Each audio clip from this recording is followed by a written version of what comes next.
Hi friends, வணக்கம். Welcome back to my channel. இன்றைக்கி நம்ம சேனலில் ரொம்பவே இன்ட்ரெஸ்டிங்கான, அதே சமயத்தில் ரொம்ப புதுசான ஒரு 4 கிச்சன் டிப்பு நான் உங்ககிட்ட ஷேர் பண்ணியிருக்கேன். கண்டிப்பாக இந்த வீடியோ உங்களுக்கு பிடிக்கும் அப்படின்னு நினைக்கிறேன்.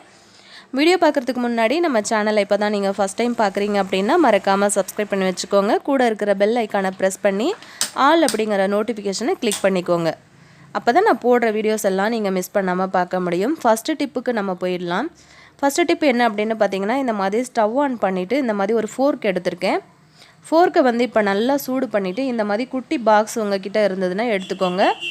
அதாவது நம்ம வீடுகளில் ஸ்வீட் எல்லாம் வாங்குவோம்ல, அந்த மாதிரி குட்டி குட்டி பாக்ஸு, அப்படி இல்லைன்னா இந்த மாதிரி ஐஸ்கிரீம்லாம் வாங்குவோம்ல, அந்த மாதிரி குட்டி பாக்ஸ் எல்லாம் எடுத்துக்கோங்க. இந்த மாதிரி நீங்கள் ஒரு 4-5 பாக்ஸ் வந்து ரெடி பண்ணி வச்சுக்கோங்க. நான் இன்றைக்கி ஒரு பாக்ஸில் தான் நான் இன்றைக்கி செஞ்சு காட்டுறேன். இந்த மாதிரி ஹோல் போட்டுக்கோங்க.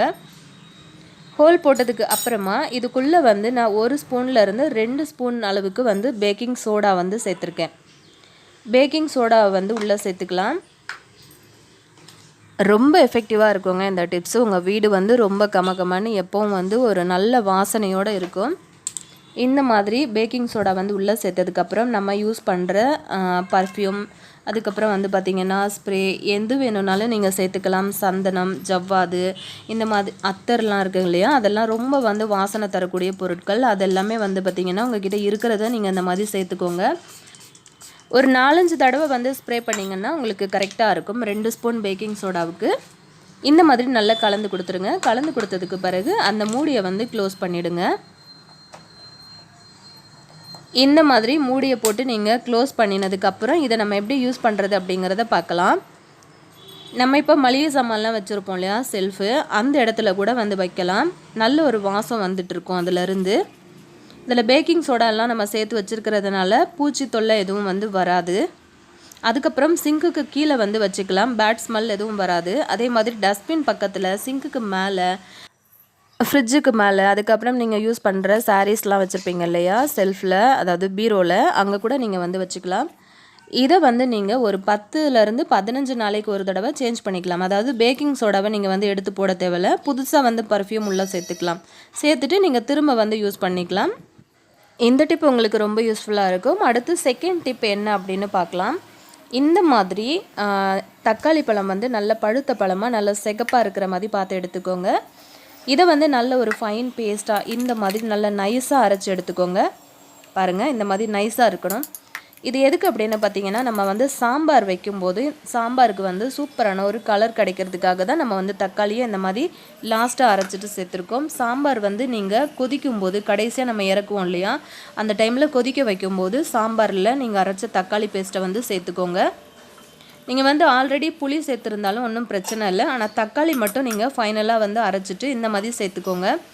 இந்த மாதிரி சேர்க்கும்போது உங்களோட சாம்பார் வந்து சூப்பரான ஒரு கலர் கிடைக்கும். அதே சமயத்தில் டிஃப்ரெண்ட்டான ஒரு டேஸ்ட்டில் இருக்கும். ட்ரை பண்ணி பாருங்கள். அடுத்து 3வது டிப்பு என்னன்னு பார்த்துடலாம். இந்த மாதிரி நம்ம குழம்பெல்லாம் தாளிக்கும் போது நம்ம சேர்க்குற கடுகு வந்து பார்த்திங்கன்னா டக்குன்னு பொரிஞ்சு ஃபுல்லாக பாதி கடுகு வந்து வெளியில் பறந்துடும்.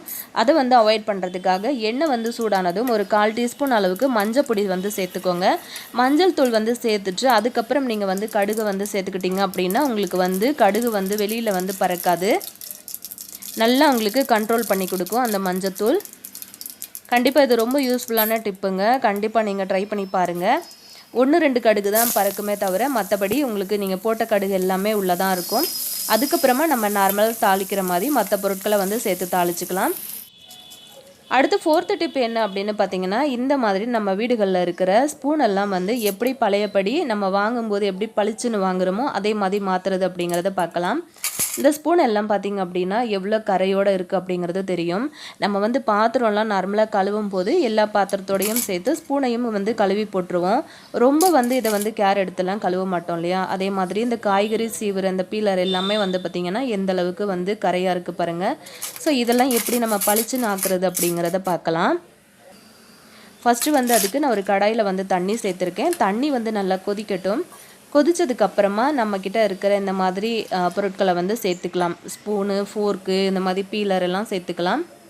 கொதிக்கும் போது வந்து பார்த்திங்கன்னா நம்ம வந்து துணி துவைக்கிறதுக்கு யூஸ் பண்ணுற ரின் லிக்விடு தான் நான் வந்து எடுத்திருக்கேன்.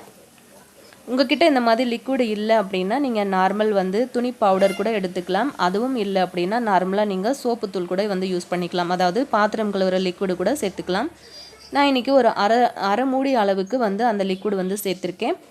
1 ஸ்பூன் அளவுக்கு பேக்கிங் சோடா வந்து சேர்த்துருக்கேன். இது 2 பொருள் தான். சேர்த்துட்டு இதை வந்து ஒரு 10லேருந்து 15 நிமிஷம் வரைக்கும் நல்லா கொதிக்க விடுங்க. நீங்கள் வந்து சேர்க்குற ஸ்பூனில் வந்து எந்த அளவுக்கு கரை இருக்கோ அதுக்கேற்ற மாதிரி டைம் கொஞ்சம் நீங்கள் வந்து அதிகம் பண்ணிக்கலாம். பாருங்கள், நல்லா கொதித்ததும் அதில் இருக்கிற அந்த கரெல்லாம் இருந்துச்சு இல்லையா, அது வந்து கொஞ்சம் கொஞ்சமாக ரிமூவ் ஆகி பாருங்கள், பார்க்கும்போதே கொஞ்சம் பளிச்சுன்னு தெரியுது. இப்போ இதை வந்து நம்ம இறக்கி ஆற வச்சிடலாம். ஆற வச்சுட்டு இந்த மாதிரி நம்ம வந்து எடுத்து இதை தேய்க்க ஆரம்பிச்சிடலாம். நான் இன்றைக்கி ஸ்டீல் ஸ்க்ரப்பரும் இந்த மாதிரி ஒரு ப்ரஷ்ஷும் எடுத்திருக்கேன். கொஞ்சமாக வந்து சோப்பில் டிப் பண்ணிவிட்டு இந்த மாதிரி நான் தேய்க்கிறேன். இந்த பக்கம்லாம் தேய்க்கும் போது நார்மலாக நம்ம வந்து ப்ரஷ் வந்து யூஸ் பண்ணிக்கலாம். பின் பக்கமாக தேய்க்கும் போது மட்டும் வேணும்னா ஸ்டீல் ஸ்க்ரப்பர் வந்து யூஸ் பண்ணிக்கலாம். நான் இன்றைக்கி அப்படி தான் யூஸ் பண்ணி இந்த மாதிரி ஸ்பூன்லாம் தேய்ச்சேன். பாருங்கள் எந்த அளவுக்கு பளிச்சுன்னு வந்திருக்கு. நம்ம ஸ்டார்டிங்கில் எந்த அளவுக்கு இருந்தது. ஸோ இப்போ இதை வந்து நம்ம தேய்க்கும் போது ப்ரஷ்ஷில் தேய்க்க முடியாது. ஸோ இந்த மாதிரி தேய்ச்சிக்கலாம். நல்லா இந்த மாதிரி அழுத்தம் கொடுத்து தேய்ச்சி விடுங்க. இந்த மாதிரி நம்ம 15 டேஸ்க்கு ஒன்ஸ் வந்து இந்த மாதிரி பண்ணி வச்சுட்டோம் அப்படின்னா நம்மளோட ஸ்பூன்லாம் வந்து ரொம்ப நாளுக்கு லைஃப் வரும். சீக்கிரத்தில் அது வந்து கலர் வந்து சேஞ்ச் ஆகாது. ஸோ அதே மாதிரி இந்த பீலர் எல்லாம் பார்த்தீங்கன்னா நீங்கள் பார்க்கும்போது எப்படி இருந்தது, இப்போ வந்து நான் கழுவிட்டு காட்டுறேன் எந்த மாதிரி இருக்குது அப்படிங்கிறத நீங்களே பாருங்கள். கண்டிப்பாக ரொம்ப ரொம்ப யூஸ்ஃபுல்லான ஒரு டிப்புங்க. கண்டிப்பாக ட்ரை பண்ணி பாருங்கள். பாருங்கள் எல்லாமே நான் வந்து வாஷ் பண்ணிட்டேன். பாருங்கள் எப்படி பளிச்சுன்னு இருக்குன்ட்டு. இந்த பீலர் வந்து பாருங்கள் ஸ்டார்டிங்கில் எப்படி இருந்தது, இப்போ எப்படி இருக்குது அப்படின்ட்டு. கண்டிப்பாக உங்களுக்கு இந்த வீடியோ பிடிச்சிருக்கும் அப்படின்னு நினைக்கிறேன். ஆல்ரெடி நம்ம சேனலில் நிறைய kitchen tips, kitchen cleaning videos எல்லாம் நான் வந்து ஷேர் பண்ணியிருக்கேன். டிஸ்கிரிப்ஷன்லேயும் லிங்க் கொடுக்குறேன். கண்டிப்பாக வந்து செக் பண்ணி பாருங்கள். ஐ பட்டன்லையும் கொடுக்குறேன், எண்டு ஸ்க்ரீன்லையும் கொடுக்குறேன். கண்டிப்பாக வந்து செக் பண்ணி பாருங்கள். பிடிச்சிருந்தால் லைக் பண்ணி ஷேர் பண்ணுங்கள். நெக்ஸ்ட்டு இதே மாதிரி ஒரு நல்ல வீடியோவோடு உங்களை சந்திக்கிறேன் ஃப்ரெண்ட்ஸ். தேங்க்யூ.